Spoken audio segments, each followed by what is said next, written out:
Good morning mga kapandoy at once again welcome sa ating channel. Dito tayo ngayon sa ating bukid sa mini farm na ating dinidevelop at tingnan natin yung update dito pagkatapos ng sunod-sunod na bagyo at habagat. At ito nga ang nangyari dito mga kapandoy. Ito mga kapandoy ang nangyari ngayon at medyo effective yata yung ating inilagay ng mga bakod para hindi patsukin ng mga nanggagaling sa bukid na tubig. Pero dahil nga nagkaroon tayo ng takot na pasukin, hindi tayo lagay pa ng mga fingerlings, natatakot nga tayo. Pero ngayon nakita natin medyo okay. At ito nga, itong area nito hindi ko nakita na inapawan ng tubig. Although pwede nang lagyan to. So bandang August, September, October, November, December, so 5 months. So pagka nalagyan ko ng August ito ng fingerlings, aabot pa ng December at tamang 5 months sila pang harvest yun. Lang hindi pa rin ako maglalagay ng marami gawa ng natatakot tayong hindi rin mabenta at nung mga nakaraan na natin hindi tayo nakapagbenta. Kaya nga nung huli naglagay na ng mga pato at ang pato naman ay nandito, medyo dumami na sila yung 7 piraso at hindi natin nalagyan ng magandang bahay. Kaya doon sa bandaron sa may likod nitong baboyan na yan, mayroon tayong inihanda para natin lipat pagka magtatanim ng palay para doon na sila at doon natin. At pagka nagkalagay tayo ng fingerlings, hindi nila kakain ng fingerlings. Actually mga kapandoy, bumili nga tayo ng tilapia dahil nga susubukan natin sana ng tilapia. Bumili tayo ng 10,000 na mga size 22 daw, yun ang size 22. First time natin kaya hindi natin alam kung gaano kalaki yung size 22. Yan, galing daw sa Muñoz, yung kausap ko Muñoz, dineliver through tricycle. Kaya nilagay lang muna natin sa kulambo. Kaya lang ngayon ang napansin ko mga kapandoy, dahil nga naging bukas yung dalo yan, kasi bukal ito doon sa dulo na yon. Dahil bukas, nakita na tayong 3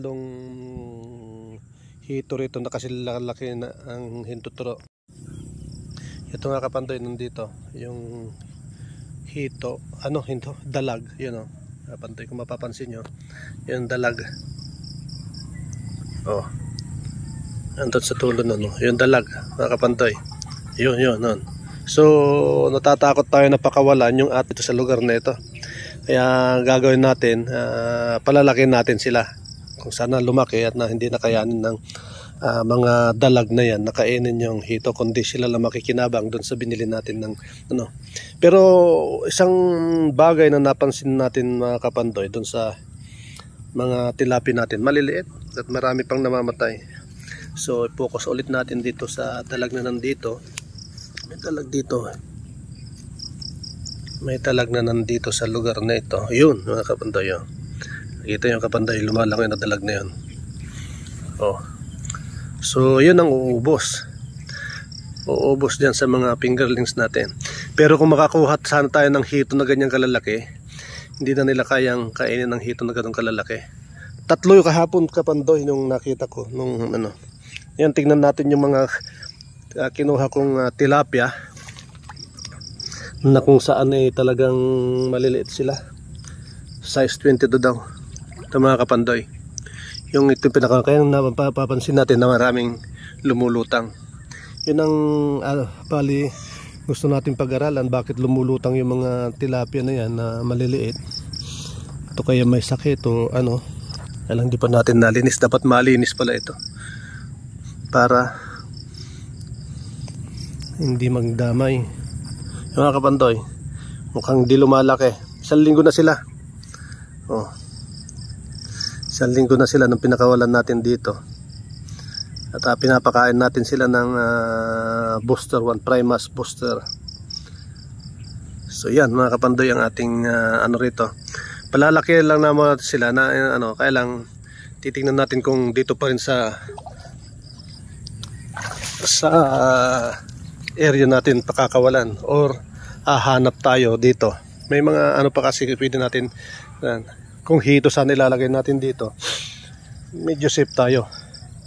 Ay ang pinaplano natin yun, doon sa banda ron. At yung mga pato na yan, kukulong na natin baka by next week. At that time, kung meron tayong pera, mayroon tayong kukuha tayo ng hito rin. Kahit na mga 1,000 lang na hito, lalagay natin sa maluwag na ito, 1,000 na hito na 4 inches. Siguro hindi naman kakayanin na ng dalag na kainin yung 4 inches kasi halos magkasayan lalaki lang naman sila. So 4 inches na hito, 1,000 pieces, 4 pesos ang isa. So halos 4,000 ang pakakawalan nating pera ulit mga kapandoy. So yun ang titignan natin mga kapandoy para at least meron tayong inaalagaan at titignan natin. So nakita yung mga kapandoy yung laki ng mga tilapia natin. Minsan pagka napalaki ko ng mga kasing lalaki ng dahon ng kamatsile, baka kukuha ko ng mga ganong size para dadami sila at ilalagay ko dito sa mga ibang area rito. So titignan natin, marami ito mga kapandoy. So mga kaibigan natin dyan na nagtitilapia, shout out naman yan at gusto kong patulong sa inyo kung anong gagawin ko dun sa maliliit na yan, bakit nagkakamatayan.